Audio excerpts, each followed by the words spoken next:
Good afternoon, good morning, good time of day, depending on where you are. Hi all. Welcome.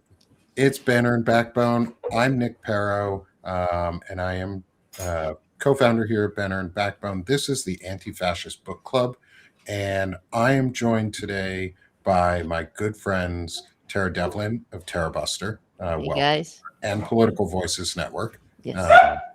Good morning. It's good to see you. You too, guys. Nice to see everybody. Next, we have our friend Stephanie Wilson, Doctor of History and uh, curator of Freedom Over Fascism and Better Humaning coaching. It's good to see you, Steph. How are you today? I am doing well. It's great to see everybody in these times. In these times, yeah, that's a good way to put it. And finally, joined by a new friend of ours. Thank you to Christopher Goldsmith for the introduction to Joe. Chris will be back with us again. He's got scheduling conflict due to some other stuff he's working on. Hey, that happens. But we got Joe today. So welcome, Joe. Joe is another veteran, a Better Humaning coach. Can you introduce yourself to everyone in the audience for us, so everyone gets to know you just a little bit?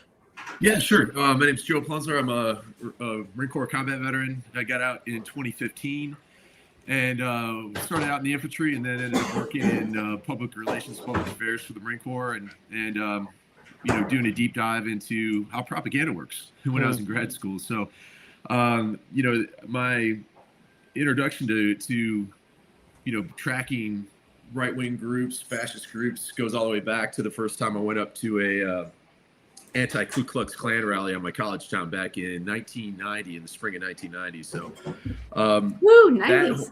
That whole experience kind of taught me, you sometimes in your life, you got to put your body physically where your values are and show up. Yep. And, it started there and continued on, and, kind of counterintuitively joined the Marine Corps officer program after that experience. But then, I really strongly believe that a standing army is the greatest threat to our liberty. That goes all the way back to our founders, and that the people in charge of our military need to be very clear-headed and wed to the Constitution so that it supports our rights, not takes away from them. So I think we're at a critical point in our nation's history right now, and I'm looking forward to the conversation. Yeah. So glad you're here with us, especially right now, because this is the Anti-Fascist Book Club for everybody. Welcome in the audience. Most of y'all know who and what we do. We are anti-fascism. We hate it. We don't like it.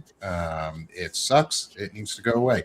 We're also reading Strongmen, from Mussolini to the Present by Ruth Ben-Ghiat. And this week's discussion is kind of the perfect one for you, Joe, with your background, because we're going to be talking about chapters 4 and 5, which is A Greater Nation and Propaganda. And so today's episode is A Greater Nation Through Propaganda, which we're living through. We're living through a propagandized America and a propagandized world in a lot of way, and we're living through an epistemic war. And I'd love your thoughts, Joe, on all of that here in just one moment. But before we begin, let's talk about real quick what the book club is and what it isn't.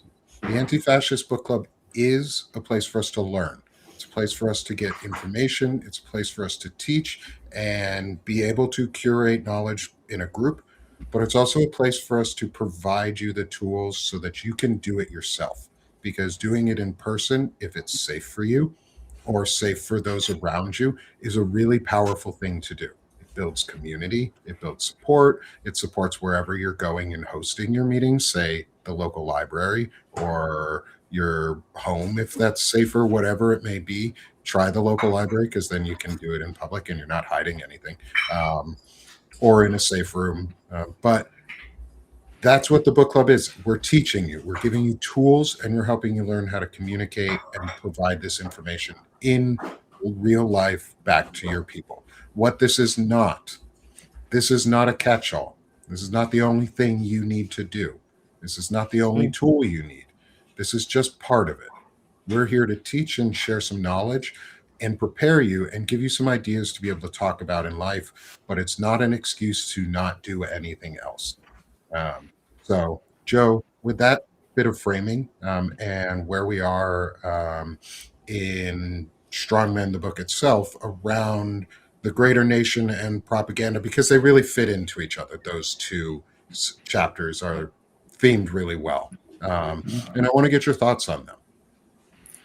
Yeah, I think when you look at it, it all comes down to the manipulation of perception, right? You know, when people want to gain power and gain power over masses of people, they really need to shape their thoughts, which drive their behaviors, right? So, you know, to me, we all hallucinate reality, is what scientists will tell you, right? We never really achieve objective understanding of our environment, because all of what our brain hallucinates as reality comes through the windows of our perception. You know, we see very narrow spectrum of light. We only hear a certain amount of the frequency of sound.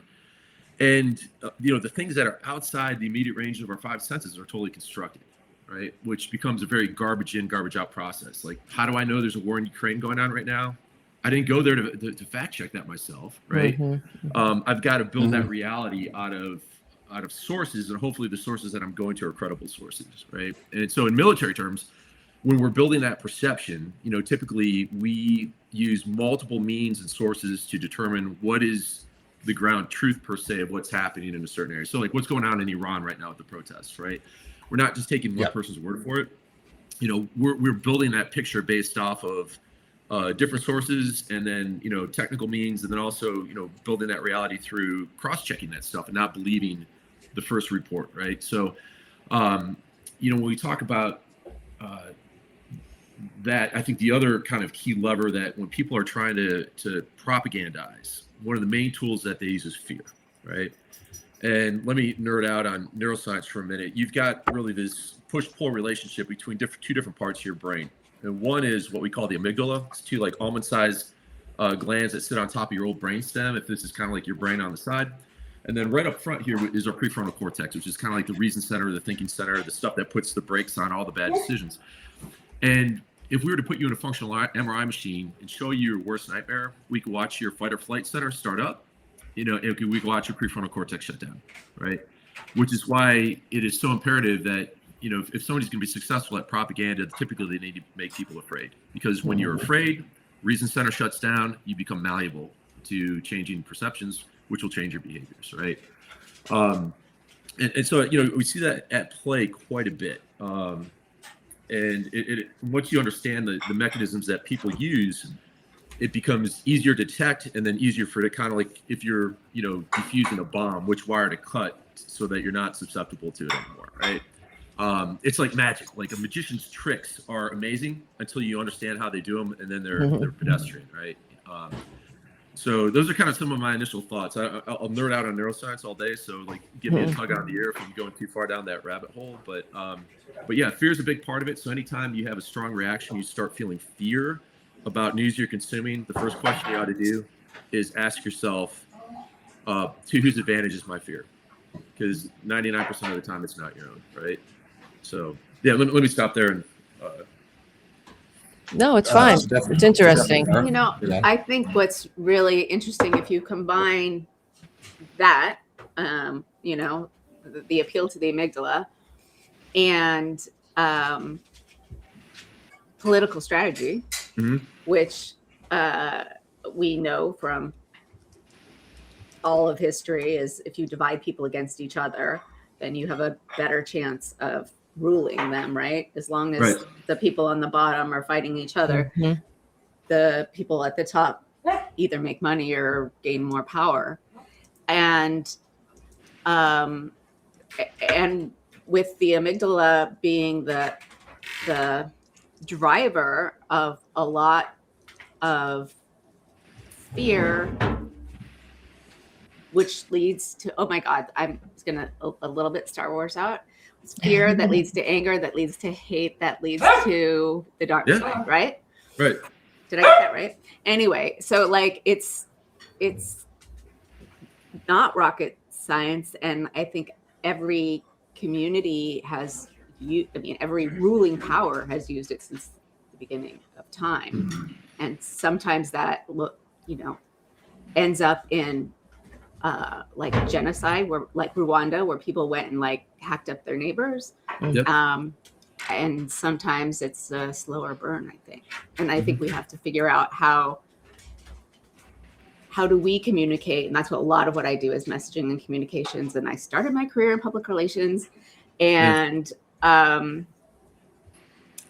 do we message without with using different parts of the brain and cognitive science to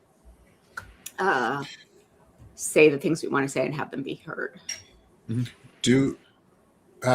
Question for, I'll post all three of you on this propaganda, because we talk a lot about how, especially with Strongmen, because it's related to Mussolini and that time frame. But we talk a lot specifically about like the connections to Hitler and Mussolini and 1920s, 30s, and 40s and on fascism. But we don't always talk about like the direct connection of Confederacy fascism and what we're seeing today. So is it in terms of propaganda and say neurolinguistics and like how you use phrases and words, would it be more impactful to stop the so much heavy reference to the Nazi side, even if they think of themselves as Nazis, but appeal to the American ethos side of this is a Confederacy takeover of the US and it's not Nazis. This is really the Confederacy coming back to life. Is there like weight or meaning to that? Do you think that would hit on the American ethos and like tug at heartstrings for people? It's like robber barons versus oligarchs. It's that sort of small difference or subtle word play. Well, I think that people, when it depends on the, like you're saying, conservatives or the Confederates, right? We want to, there's not an immediate negative reaction to the Confederacy, I think. So I don't think it would be I get it. So there was this whole thing in internet lore for years that said, oh, the first person who mentions Nazis loses the argument, right? Which I found so tedious and bullshit, because we have, I believe, a duty to learn from history, especially, we have people who survived the Nazis who are still amongst us. It's not like we've evolved past this. So we have to be hyper vigilant against it, I believe. But I think that we haven't been hard enough on the Confederates to negatively, brand them. And I believe we should. They're traitors. They're not Confederates. They are traitors to the United States. The traitors lost, thankfully, and we were entirely too kind to them at the time, and in future generations, I believe. So we still haven't finished the work of Reconstruction because of that. So I don't know. I believe we have a duty to to make these historical parallels, and I think that people have a more negative relation or reaction to Nazis. They don't want to be Nazis. They're always the bad guys. And, in the future, the ice people will be the bad guys in all the movies and all that. But I don't know. I don't know what everybody else thinks, but I would love to brand I keep saying conservatives, the Confederates, but they were the conservatives, right? As negatively as the Nazis, they should be, frankly, but I don't think we're there yet. Joe, how do you think? I always think when you're trying to mobilize people to think differently, right? The human brain actually goes to we they, right? It's our old caveman tribalist brain. Great survival strategy when you're hunter-gatherer, not so great when you're living in a complex modern world, right? With medieval institutions and nuclear weapons. Right. Yep. And so I think anytime I'm trying to get people to do something differently than they did yesterday, which is one of the hardest freaking things to do as a communicator, I like to throw the so-called enemy outside the United States, right? You know, because to be honest with you, I live in rural Virginia, and I've got some neighbors who still fly the Confederate flag, you know, in this county. And if you were telling them the Confederacy is coming back, some of their initial reaction would be, hell yeah, let's do it. You know, like, because they were brought up, you know, to say, hey, you know, Robert E. Lee and Stonewall Jackson were heroes. You know, they were brilliant. But, you know, that's, you know, and that's the thing. I fault them to the point of their own self-education, right? Like, because when you grow up in a household, no doubt that, you know, if you grow up in India, you're probably going to believe in the Hindu religion. If you grow up in, you know, Northwestern Ohio in a Roman Catholic house, you're going to think that's the truth, right? And until you know, walk around the world a little bit and understand things for yourself and challenge some of your previous beliefs and have the courage to do that, then you start to make sense of the world in your own right, right? So, yeah, I don't know, like what I like to do, if I was going to message that, would to have the they be outside the United States. Nobody likes the Nazis, at least no red-blooded American does, because Indiana Jones has taught us you always punch Nazis, right? And yes, and Captain America. Yeah, and Captain America. So I think for me, the real challenge today is to catch the people who voted for this clown in the last 2 elections who are now disaffected by it, right? You know, it's a soybean farmer down the street, you know, here who now doesn't have a market to sell because of tariffs from China, right? And they're, you know, like all politics is local. People are looking after their own needs. And it's kind of like, okay, well, now do you see it? And now that you see it, what I don't want to do is shame you, right? Because when I do that, then you're going into fight or flight mode, and then you're lost. The trick is to be internally sanctimonious for 5 minutes and enjoy the feeling of the Schadenfreude, and then switch mode and be like, hey, listen, welcome to the party, brother, right? And like, now that you see this, let's find common cause, right? So yeah, right, yeah. Right. I like that, Steph. The appeal to the emotional side. And that's the only thing. I mean, you don't convince people of anything unless you get them in their emotions. And you know, as a so you want to get them in emotions. If you're talking to people who, back to the Confederacy, we did, as Tara said, a shit job of making them the bad guys. If anyone's read Heather Cox Richardson's How the South Won the Civil War, we allowed them not to be the bad guys. And that was through all sorts of things beyond the KKK. That was movies like Gone with the Wind and Birth of a Nation. Like, so there's a lot of conditioning that a lot of people have. I think, and I agree, you don't want to shame them. And, you know, if they're coming to the side, then you just have to welcome them. And that's where we pro-democracy people get sanctimonious. And we weren't with us from the beginning, so you're a piece of shit. But we don't want to say that, but we really think that. Other way I have heard people talk that I think is more useful for the African American community is that these guys are like slave patrols, who can go out and pull anyone off the street, do whatever they want with them, and it's okay. But it has to be both, because I think saying it's the slave patrols is not the Nazis. It's Nazis. It's not slave patrols. I think any historical cognate that we use that appeals to someone's emotions is more effective.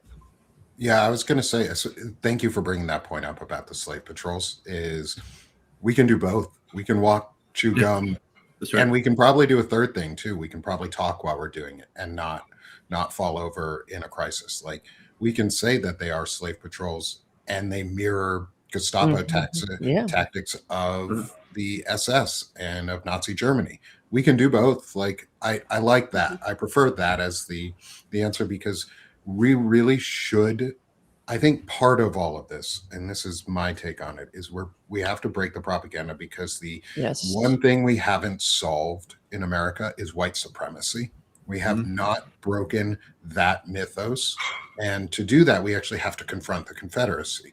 And I think tying the Confederacy to Nazism would make a difference. I think tying them into the same breath would add a ownership and a weight to it, because we are appealing to different communities. I'm not saying just to the white community in this. I'm saying, like you just said, Steph, the black community is going to respond very differently when someone says this is a slave patrol than, say, a white Virginian or a white Alabamian might, or even a white person in Idaho who lives in one of the enclaves of the Christ-Kirk churches. Like, but if we can appeal to multiple audiences at the same time with the same message without pandering, and I think that's the difference. Is what we're saying isn't a pandering message. These are bad. That's one of the important things that autocrats try to do is rewrite history, right? Oh yeah. And I don't know, like growing up in Northwest Ohio, I was taught a very simple version of the Civil War. It was like North good, bad, South bad, North wins. When, what really opened my eyes, I went down to Natchez, Mississippi with my wife. It must have been like 2013, 2014 timeframe, and went to the Museum of African American History and bumped into the director down there, a guy named Daryl White. And 4 hours later, we ended up walking out, from this amazing conversation that we never intended to have. But he built the picture about like how he said people thought Natchez was a northern town because there were so many people from the north living here before the Civil War. And he just explained how like it was a completely vertically integrated, money-making machine from the cotton fields in Louisiana through the ports all the way up to the textile mills and the shippers in New York City and Boston, all the way over to England, right? So I mean, the North. The wealthy industrialists in the North made as much money off of that, process as the slaveholding families did on their plantations down south, right? So like the trick is to tell the whole history, be brave enough to face the parts of our history where we did not live up to our founding values, right? And be willing to change things because people are throwing around like liberal as a nasty word in some quarters, but like the liberals of the American Revolution was George Washington and Thomas Jefferson and Ben Franklin. Hello. Right? Yeah. So it was the conservatives of the time that wanted us to stay tied to King George III, right? And so it's just kind of like in today's age, the folks want to go back to some rosy-colored yesteryear, and I was like, rosy for who, right? Sure, it wasn't rosy for working people. Sure, it wasn't rosy for minorities. And I think to Tara's point, or I don't know if Stephanie made it earlier, this K-shaped economy where, the great bamboozlement is to get, half of the poor fighting the other half of the poor so that the rich can make out. And I'm loving watching people wake up to the fact that they, like the rural worker and the worker in the city have more in common economically, and they're being told by people who want to gain power from their division that they need to fight each other, right? Because of all these, bullshit social issues. And it's just like, no, like the real fight is up versus down, not left versus right, so when you really look at it. So, that's why I want to see a big return of labor unions, like the whole thing. So, right. Since we're so close to Martin Luther King's birthday, which I think was yesterday, he made that connection with the poor people's, I don't remember, the poor people's cooperative. I don't remember. Solidarity. Solidarity, and the ruling classes or the ruling folks really recognized what a problem that was for them. Because when you get the poor whites and the poor blacks together and not fighting each other, then you have much more of a chance to overthrow the status quo. And the one other thing I want to mention. So, oh my God, I am old, so this does make sense. I have done a lot of things, but my dissertation was the history of a museum, and in museums, there is a very particular narrative that is taught, which reflects the values of the people who build it. And so when you go to museums, one, it's really important to have a lot of different kinds, but to recognize that you are being told a story. And decide whether that's or know whether it's reflective of history, because objective historical truth is a little bit of a dicey subject. Right. Sorry. For sure. Well, and it also builds on like looking at from what Ruth Ben-Ghiat writes in Strongmen is that like the lensing of like 3 different types of time periods, or like time consolidation, so that time becomes meaningless. Because if you notice, the second Donald Trump became president, time became fucking meaningless again. Everybody was like, shit, we are standing still. Like, we are stuck now back on the first day he won. Like, we have gone back. Like, and time stands still because they have this, like, they want to build this utopia of like tech cities and crypto fascist freedom cities, and Greenland is part of the US, and all of the Western hemisphere, all of the Americas are part of the US under one conglomerate nation of corporate greed and might.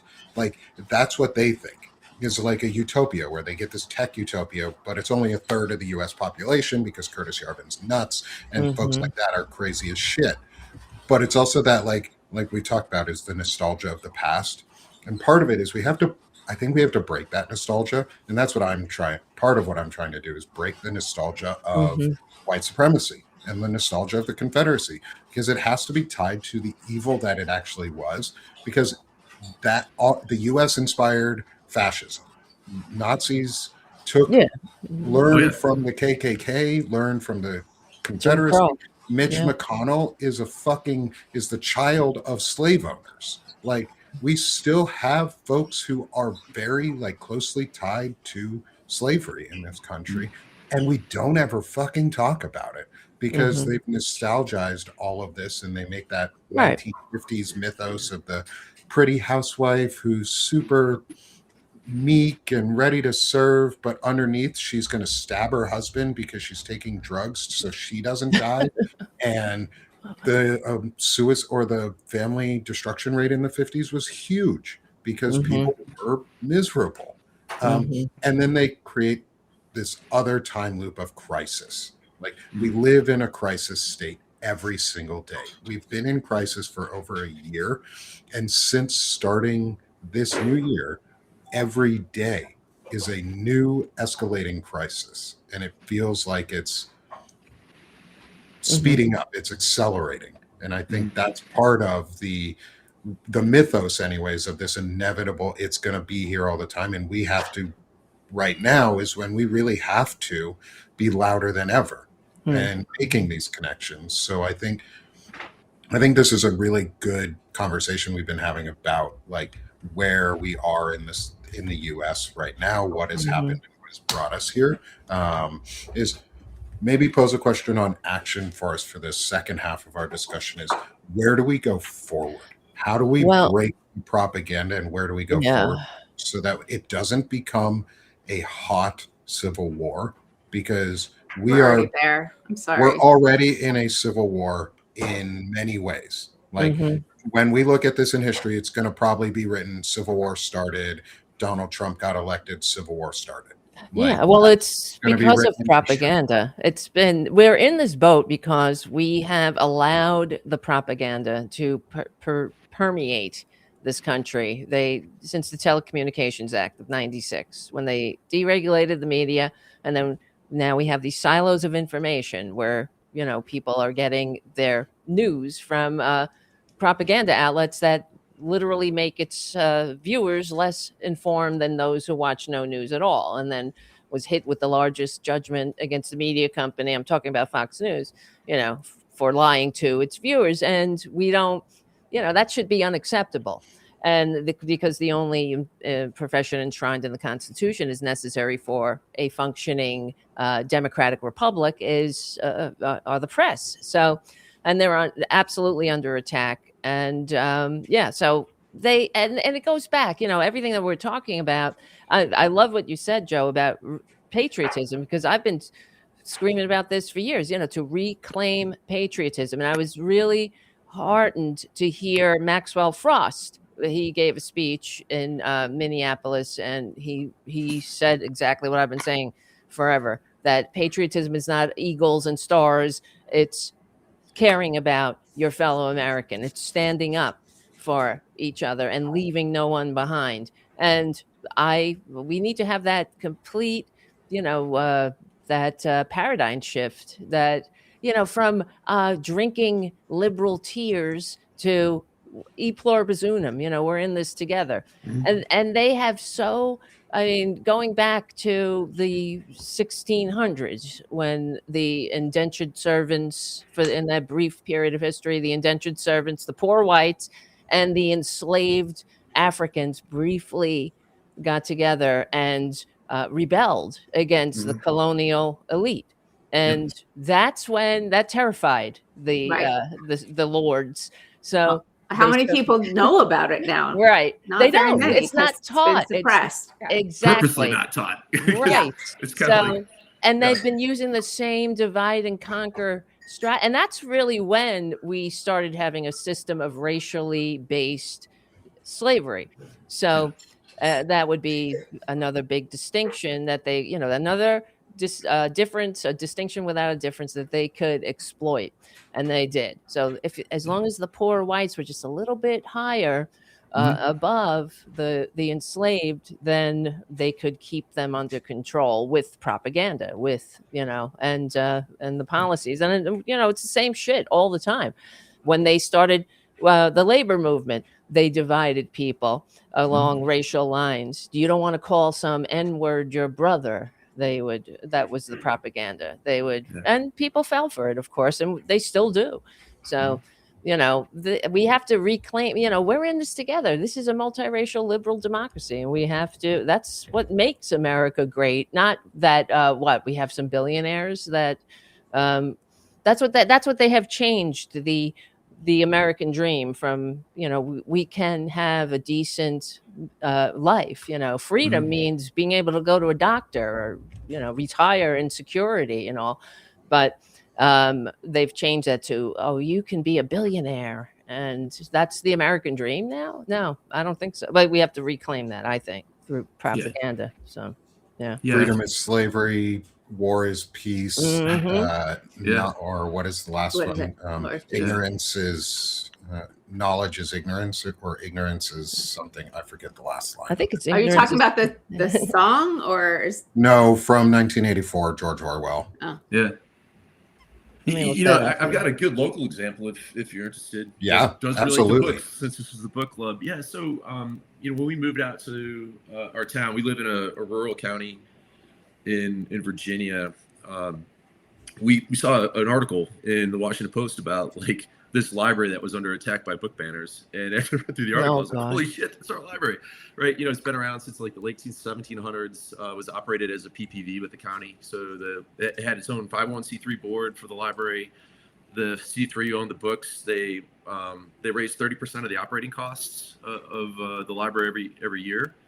And had countless volunteer hours, hundreds and hundreds or thousands of volunteer hours per year. So it was economically in the best interest of the county to maintain this PPV, until some very right-wing conservative folks of a specified religion, which really isn't important to the story, were objecting to the LGBTQ books in the library. So the library is like, okay, well, let's hear your concerns. Let's make a few changes. Let's pull them out of the children's section, have a young adult section.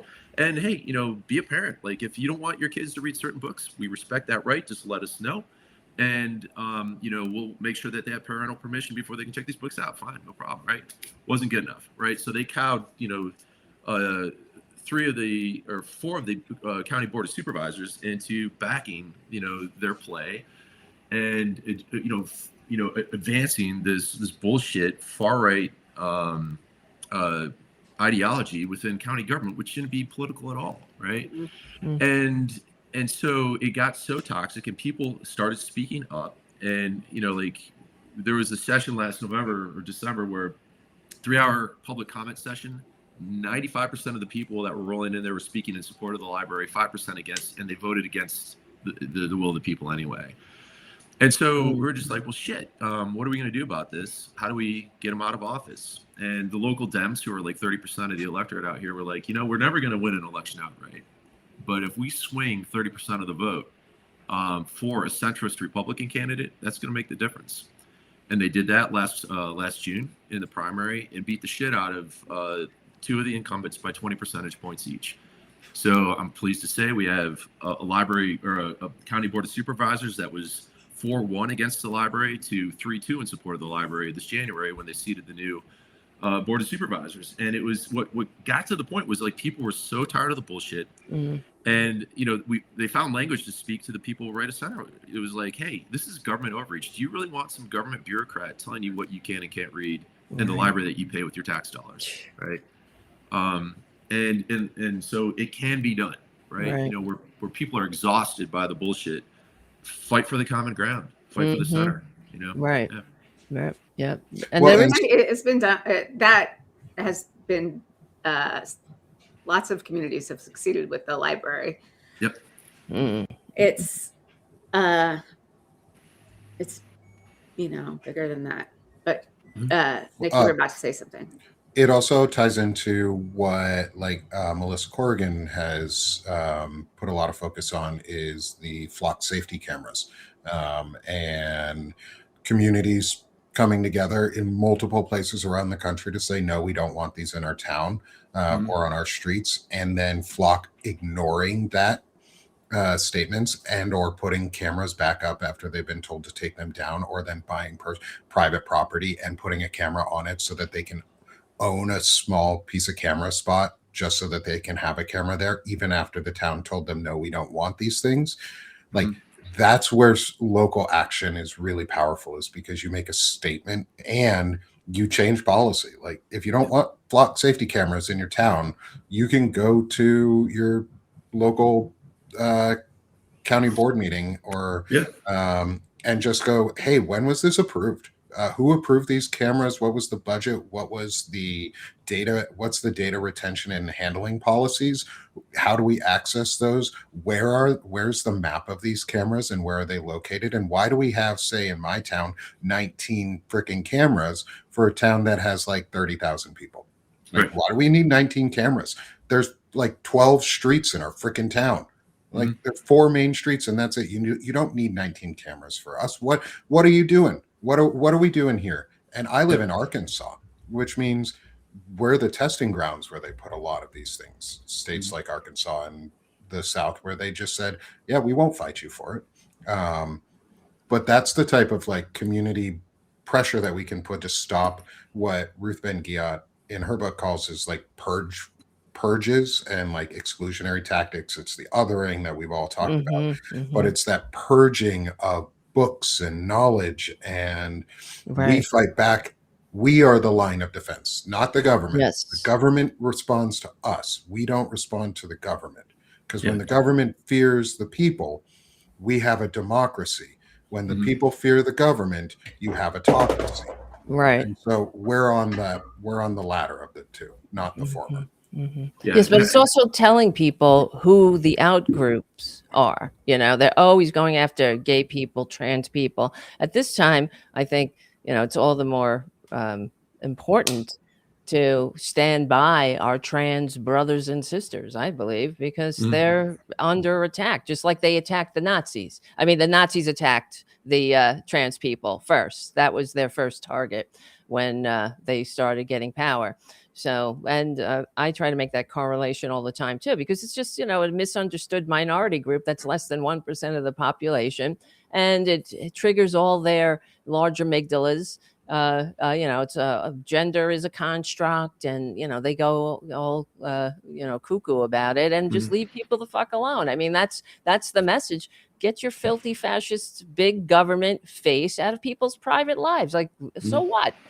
Leave people alone. And so, as we see, they said nothing about trans people for years. Basically, they were getting their bang for their buck, going after the regular old gays, right?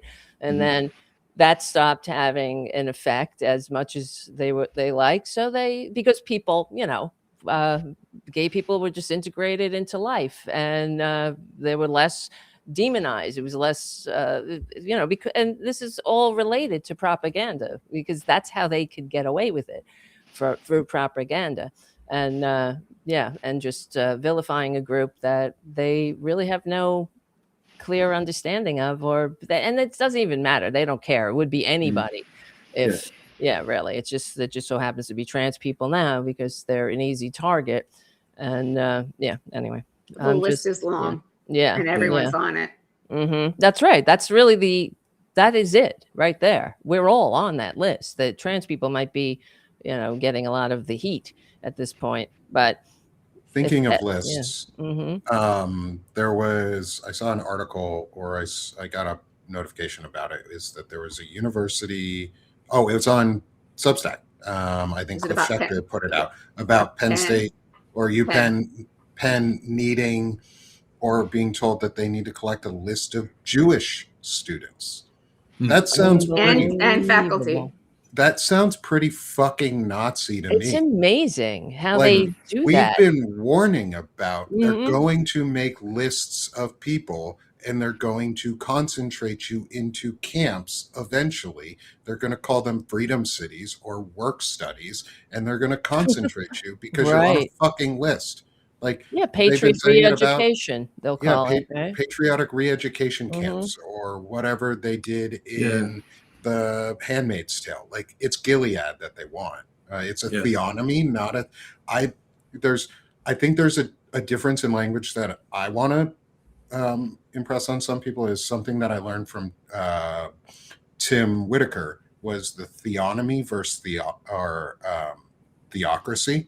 Is they want a theonomy, and that's a very specific Christian-based civil system that merges old Christian old Israeli Testament law into civics, and then uses preachers and stuff as part of it. But it's all still founded in the civil society, but only Christian based. It's not Catholic based. It's not any of the other denominations. It's a Christian specific, and that's where a lot of them are at. But there's also other techno-theonomy. They want their nation states and whatever, but they want to merge into a Gilead, and that's what we're fighting against. Is that propaganda, or things like what you get on DHS's Podium, where Kristi Noem had one of us, all of yours, one of ours, all of yours, and there you go. I mean, they can't help it. Slogan. It's not an official. It was never an official whatever, but they. It was an official slogan, but it was an official policy. Yeah, exactly. Every Nazi they killed 50 to 100 Jews. Yeah, the town of Lidice. How do you pronounce it? Lidice, where they completely razed the town. Lidice, Lidice, Lidice, and they killed all the men. Put the women in concentration camps, killed the children, and razed the town. They completely took it off the map in retaliation for the assassination of Heydrich. The Heinrich Heydrich, the number 3 on in the SS, one of the architects of the Holocaust. But that's what. See, this is what concerns me, and I've said it for years, and every Republican chest beats the heart of fascism. I don't know. I mean, they can't help it. This is who they are. She probably doesn't even know. This is the history of that, of what happened in Nazi Germany. They just carry out the same orders because it's nothing new here. It's the same old tactics. Well, I mean, in a sense, people's brains are wired to be comfortable with different levels of uncertainty, right? Typically they show if you're more of the law and order type, you do have a larger amygdala, right, and a larger reaction. And it's just kind of like, when I'm in a state of fear, who do I look for to provide that predictability through law and order, right? The state. And, it also runs counter to the history of this country and allegedly what it was founded on, or is sought to be, as its initial ideals, was as much freedom from religion as freedom of religion, right? Because, people coming to this country were fleeing bloody religious wars in Europe with Protestants and Catholics who allegedly believe in the same God, slaughtering each other by the thousands or millions. And coming here, and even in the early days, the between Virginia and Maryland, you had Catholics and Protestants fighting each other over here, right? So it's kind of like, how do you kind of keep a lid on that sectarian kind of stuff? Is really by allowing the establishment of no official religion, right? So I mean, I think because people will parse that stuff to the nth degree, and like you said, it doesn't take that much for normal neighbors who are living peaceably by each other to start hacking each other apart with machetes, given the right impulse. Because you saw that you mentioned in Rwanda, with the Hutus and the Tutsis, the Balkans, right? There was a Winter Olympics in Sarajevo, and a couple years later, people were hacking each other to bits, right? In a middle class country in Europe, right? So I mean, the thought that it couldn't happen here, which is also another good book. Really, given enough pressure, just about anything could happen, right? In a country with more guns than people, the potential is there, right? And I think there's a misbelief on the side of the far right that they're the ones that have all the guns, and I think they would be surprised to find out, like, the reality within the United States, and God hope it never comes to that. And I think that's the other thing too, is how many people are sitting out there beating their chest and crowing for a civil war, actively wanting it, and having been to a country that has experienced one or two, and watching how everything comes apart and how bloody and ugly and messy it is. It's kind of like, no, I hope that never happens here, because I've seen what that looks like on the ground in places like Iraq and Afghanistan, which is a whole nother ball of wax. But for sure. Right. Yeah. Well, what's encouraging is watching people not back down in spite of the fear, in spite of watching a woman get murdered in cold blood for no reason, and and all the brutality that ICE is inflicting on these communities, and people are, they're not. That would chill me more if everybody just stayed home and everything went quiet. I would be a little bit more concerned about where we are headed. But because I think that there's even though we have never achieved this promise, there is a promise of America that we expect a certain level of freedom, and we expect our when we ask a cop, give me a badge number, who are you? You got a warrant, that they respond, that there is a legal process here. But it's all off the rails now.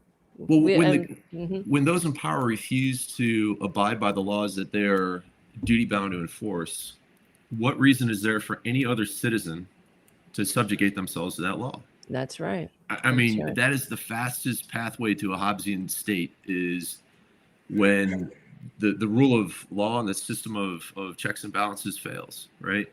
Because it's kind of like, if they're not going to follow it, I'm not going to assume that I'm safe if they come to the door, and that they're going to respect my rights. And if I have the means to defend myself, that's going to turn into a hostile, bloody situation real quick, where some folks aren't going home that night. And again, I hope it doesn't come to that. I'm not advocating for that, but it's just kind of like, that is what I fear, and that's kind of like I'm like, my spidey senses are tingling about this stuff, and it's just like, de-escalation is probably the fastest way to not get shot, right? So and at larger level, I mean, that's at a personal level, and I don't know whether you can de-escalate on a personal level if you've got people hyped up on so much hatred and white supremacy and misogyny. But at the larger level of states, one is who's going to call they're going after blue states. So who's going to call out the National Guard? And is that going to be, like the front line? Or what is the contract, the social contract between the state and the feds right now, if the feds aren't holding up their end of the contract?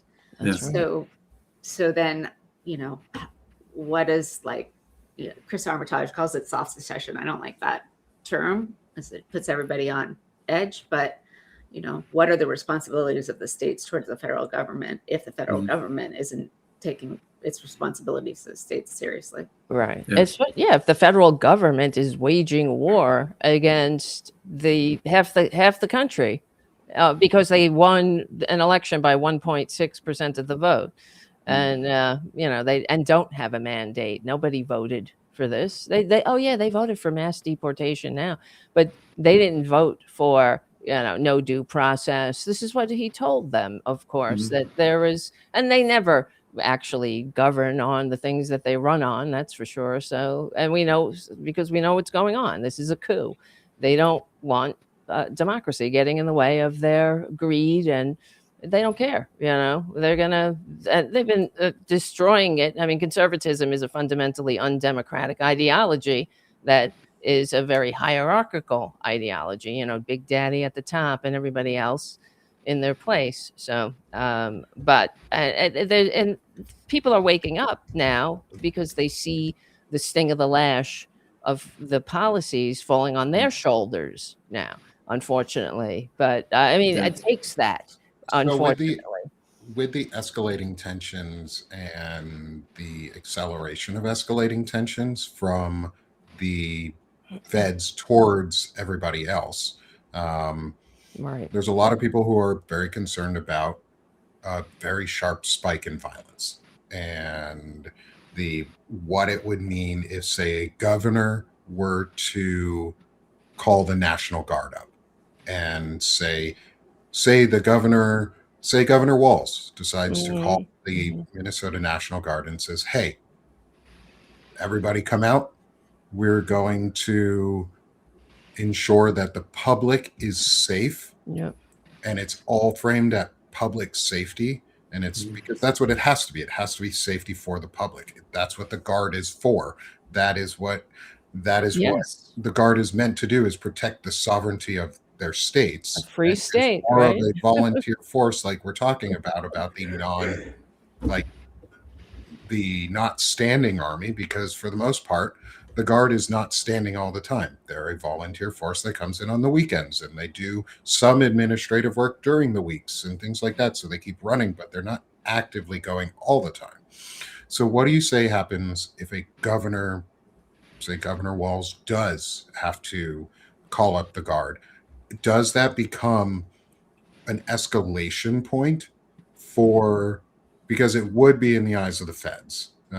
They would say treason, insurrection, seditious treason. It's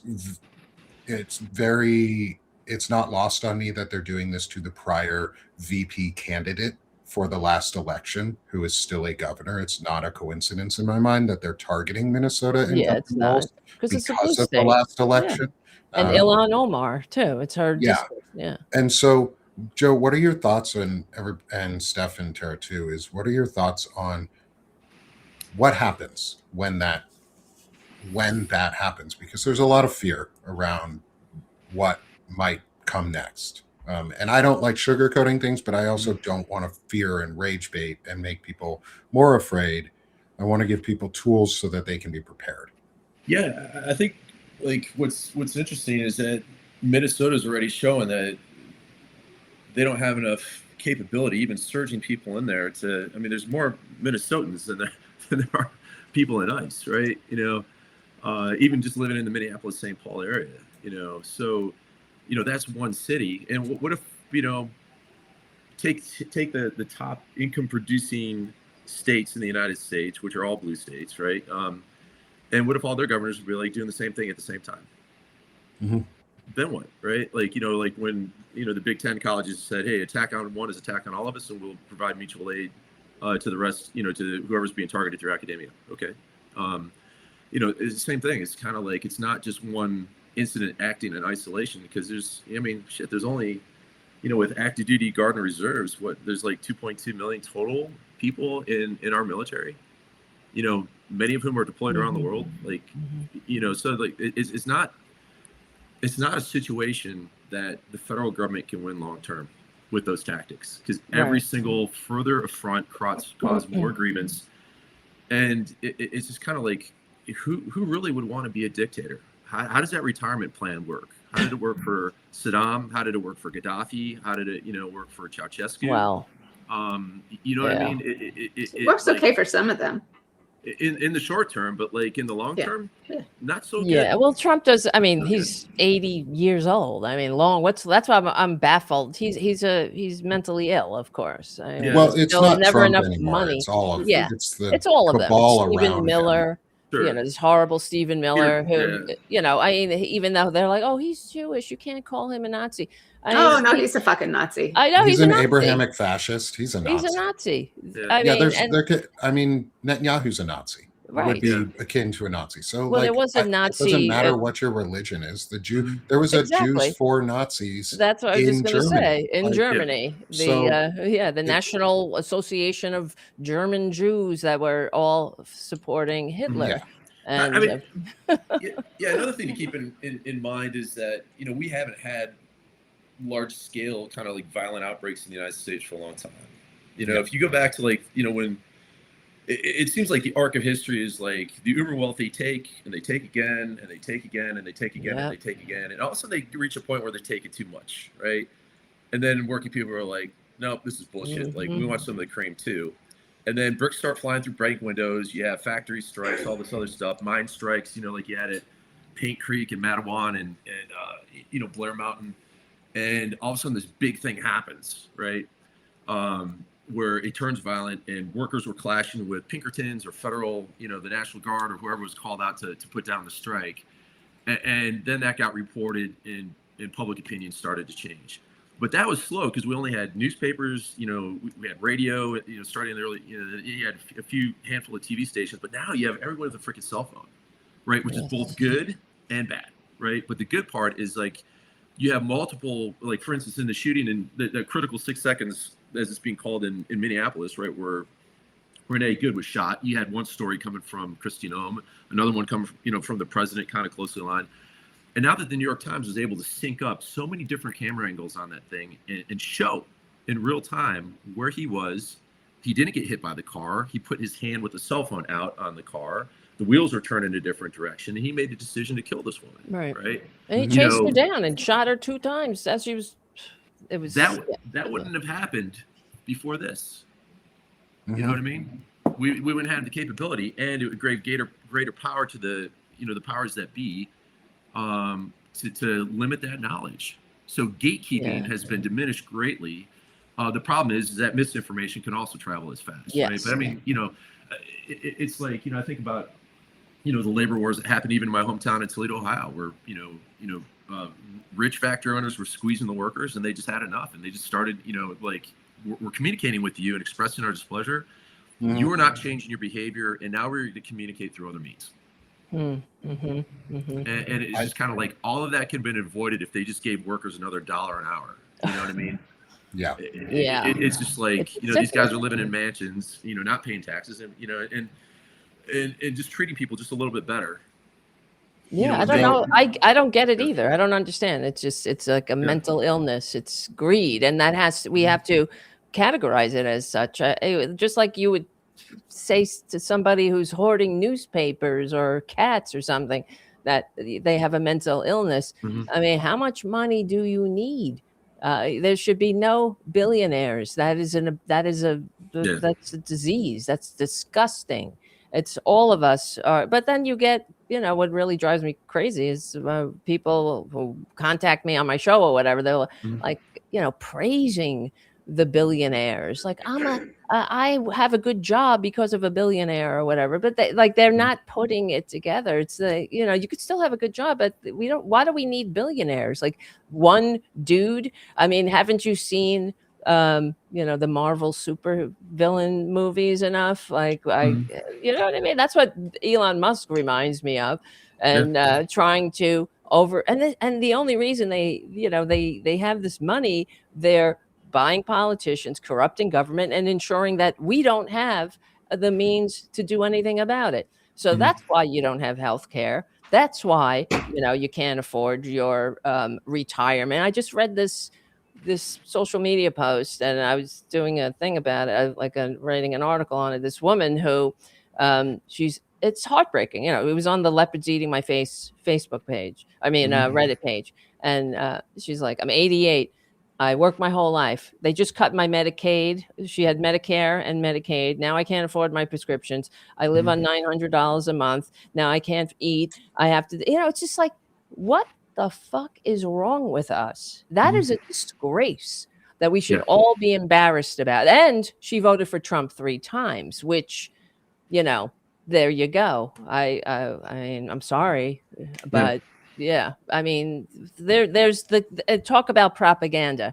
That's why that woman voted for Trump 3 times. She clearly has a perception or whatever, a distorted perception of what he is and Well, what. there's different reality. I mean, you started off by talking about reality being a hallucination, right? Mm-hmm. And I think we have vastly different hallucinations of what the world is and what goes on in it because of the proliferation of media and the ideological and informational bubbles we're in. I do not think we live in the same reality as the fascists. And I think that's a good place for us to end our discussion for today as we reach the hour mark for our show. And this is where I get the chance to promote my friends and have y'all promote yourselves because that's building our community here. And what we're trying to do is get the message out. Because to break the propaganda, we don't need one Joe Rogan of the left. We need a Nick Parrow of the left. We need a Tara Devlin of the left. We need a Stephanie Wilson of the left. We need a Joe Plensler of the left. We need a Chris Goldsmith of the left. We need a Melissa Corrigan of the left, a Shane Urich of the left. We need a million voices for a million issues. So sell yourselves. Joe, I'll start with you. It's been really good to get to have you on and in this discussion. I really appreciate your insights. You've helped drive a really fascinating and insightful conversation for this last hour. So please come support Joe. And Joe, sell yourself. How can people find you and support your work? Yeah, thanks. I'm new to Substack, so I'm just starting out here. So I can use all the tips I can get, but I'm on Blue Sky. I got rid of most mainstream meta-oriented social media just because I couldn't stand what was going on over there anymore. And I'm not on Twitter either. So you'll find me on Blue Sky at Saint Terrificus, which there's one other joke behind that name, or on Substack. Yeah. Awesome. Thanks, Joe. Oh, awesome. We have two QR scans. So thank you to whoever scanned the QR for us. For Joe, subscribe to him if you're on Substack. Hit that top right corner or top left corner where all the names are, and you can subscribe to everyone for free. And it's a great way to support. So Joe, thanks for coming on, and I'm looking forward to seeing you again here at the end of the month for another discussion on Window of Discussion and getting your thoughts there. This has been really awesome. Hopefully we'll have you back again. There's an open invite every Friday if you want to join. So feel free and welcome. And we got another. This is so much fun. I can't believe an hour's over already. I know, right? It went fast. Yeah, that's the best part. That's how you know it's been a good conversation as you look up and it's 55 minutes into the show and you're like, shit, we got to end it. And then next we have return host, good friend, Dr. Stephanie Wilson, Freedom Over Fascism and her B Cognition Labs, Better Humaning. Steph, sell yourself, my friend. So I have Freedom Over Fascism, and I have a live conversation on Tuesdays and Wednesdays at 1. This coming week, I am talking to Amanda Littman, who is the founder of Run for Something, and William Finnegan, who is borderless living on Substack, but he was a very high-ranking civilian, I think, official in DOD. And so he thinks in terms of systems. So we're going to talk about systems. And I'm on the chronic illness on Monday at 11. You can find me here. And what Nick referred to is I do human-centered leadership growth classes and coaching. I do career coaching and chronic, oh my God, there's a lot of C's, chronic illness coaching as well. So I hope to see you soon. And so if you could subscribe, that would be awesome. Paid is better, but free is okay too. Thanks. Thanks, Steph. I appreciate it. And so glad to have you with us. I love your insights throughout the show, as always, in all these discussions. Next, good friend, Tara Devlin, Terror Buster, and being unapologetic as she always is. Yes. Sell yourself, my friend. We've had so many QR scans today. Thank you to everyone in the audience who's scanning QR codes. Yes. We've had 6 so far between all of the hosts thus far. So great. Thank you all. Thank you. Tara, sell yourself, my friend. Yeah. I don't know. It's hard when you say that. I get all like, what do I say? Just if you can follow my Substack. I know you can. I know you can do it. Please do. It takes just a minute, and because I got to get those numbers up. I'm generally writing only on Substack now, because everywhere else is a cesspool. And so you could find out, when the show goes live. I do a show live on Tuesdays and Fridays at Tuesdays at 2 p.m. on the Political Voices Network, and Fridays 8:30 p.m. tonight. We'll have a show. And it's pretty cool. On Fridays, it's kind of loose, and we hang out and, talk, and we go through the news and through an unapologetically liberal lens. And for long-term viewers and listeners like Jim, I see Jim on my chat over here on YouTube. Thank you, Jim. Nice to see you. And we've been ahead of the curve, I have to say, because we're the ones who've been railing about patriotism, reclaiming patriotism, talking about, getting the message back, reclaiming it from the right wingers who really, it seems to me, lack the fundamental maturity to function in the free democratic society that they can only pretend to love. So, well, I mean, know them by their fruits, guys, right? So, yeah. All right. Pay attention to what they do, you. not just what they say. Not what they say. Exactly. Thanks, Tara. Thank you. We've had so We've many got a QR lot of scans scans. today. Wow. Shit. Oh, thank you. Y'all are awesome. Yes. Thank you so much. It's been a great show and very nice. It has. Conversation. So we need it. Myself here. Quick. Oh no. Uh-oh. He's breaking up. All right. Nick has. I know. As soon as he's doing his promotion, you're breaking up, Nick. So he has Sick of the Shit publications. And stop me when you come back, Nick. Am I back? You're back now. I think you're back. Yes. I'm back. I think I figured it out. I was trying to do too much on my computer at once.